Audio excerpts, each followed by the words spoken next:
How to use Fiebing's Bag Kote. This is a demonstration for the proper application of Fiebing's Bag Kote, which creates a soft, satin finish to natural or dyed vegetable tanned leather. Bag Kote is neutral to preserve the existing color of the leather. Bag Kote was originally developed by John H. Fiebing as a treatment for U.S. mail carrier bags and has become a preferred top finish for saddle makers. The original formula remains unchanged to this day.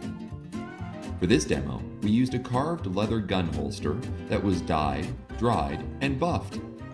To transfer the Bag Kote from its bottle to the leather, you can use a piece of clean, dry sheepskin wool or a damp sponge.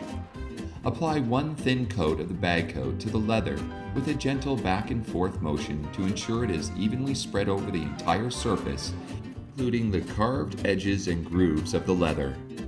Drying time depends on your unique environment. Leave it overnight to ensure it is completely dry.